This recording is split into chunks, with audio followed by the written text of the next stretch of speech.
নন্দীগ্রামের তৃণমূল প্রার্থীর বাড়ির সামনে স্লোগান। তৃণমূল প্রার্থী পবিত্র করকে উদ্দেশ্য করে স্লোগান বিজেপির। তৃণমূল প্রার্থীর বাড়ির পাশ দিয়ে বিজেপি প্রার্থীর মিছিল। শুভেন্দু অধিকারীর মিছিল যাওয়ার সময় পদ্মকর্মীদের স্লোগান। নন্দীগ্রামে ভোট প্রচারে বিজেপি প্রার্থী শুভেন্দু অধিকারী।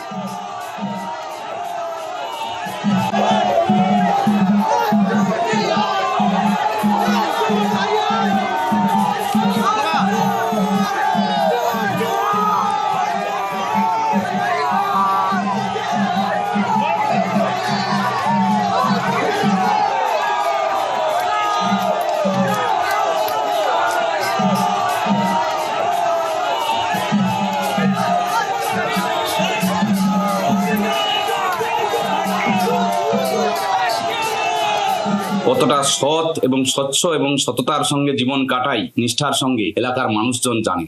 চুরি দুর্নীতি আমাকে বলে লাভ নেই, ওনারা ওনাদের নিজেদের আয়নায় মুখটা দেখুক।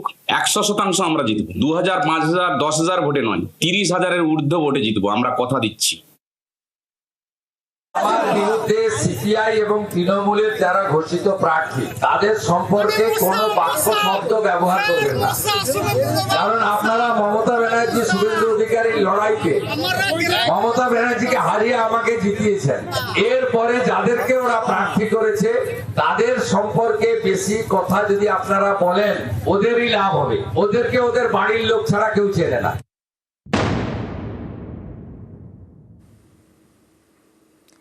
টার্গেট নন্দীগ্রাম। নন্দীগ্রামে কর্মী সভা করবেন অভিষেক বন্দ্যোপাধ্যায়।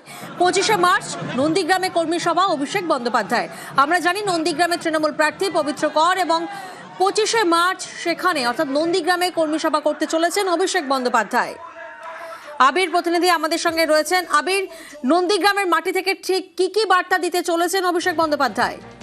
দেখো, এই নির্বাচনের অন্যতম প্রেস্টিজ ফাইট নন্দীগ্রাম বিধানসভা আসন থেকেও, এবং নন্দীগ্রামের জন্য যখন অভিষেক বন্দ্যোপাধ্যায় সেবাশ্রয় প্রকল্প চালু করেছিলেন তখনই বুঝিয়ে দিয়েছিলেন যে নন্দীগ্রাম কেন্দ্রিক নজর বরাবর তাদের সেদিকে থাকছে।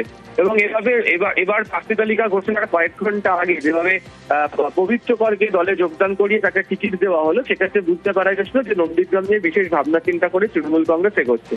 অতীতে দেখতে পাওয়া গিয়েছে যে নন্দীগ্রামে বিভিন্ন সময় বিভিন্ন নির্বাচনের ক্ষেত্রে বিশেষ কিছু ক্ষেত্রে দলের বেশ কয়েকজন নেতা কর্মীরা রয়েছেন যাদের বেশ কিছু আচরণের জন্য বারবার ধরে তৃণমূল কংগ্রেসকে অস্বস্তির মুখে পড়তে হয়। এবারে যাতে সেই ধরনের পরিস্থিতি তৈরি না হয় সেক্ষেত্রে আগেভাগেই সতর্ক থাকবে হচ্ছে তৃণমূল। এবং তমলুক সাংগঠনিক জেলার সমস্ত যারা দায়িত্বে রয়েছেন, নন্দীগ্রামে যারা সাংগঠনিক দায়িত্বে রয়েছেন তাদেরকে সঙ্গে নিয়ে বৈঠক করে পুরো দস্তুর একেবারে যাতে প্রচারে নামতে পারেন তারা, এবং কিভাবে নন্দীগ্রাম জুড়ে কোন ইস্যু কেন্দ্রিক তারা প্রচার চালাবেন সেটাই কর্মী সভা করে অভিষেক বন্দ্যোপাধ্যায় তিনি উল্লেখ করবেন। বেশ, কেশিয়ারি, দাসপুর, নারায়ণগড়েও জনসভা তৃণমূলের সর্বভারতীয় সাধারণ সম্পাদকের। 24শে মার্চ পাথর প্রতিমায় জনসভা করবেন অভিষেক বন্দ্যোপাধ্যায়।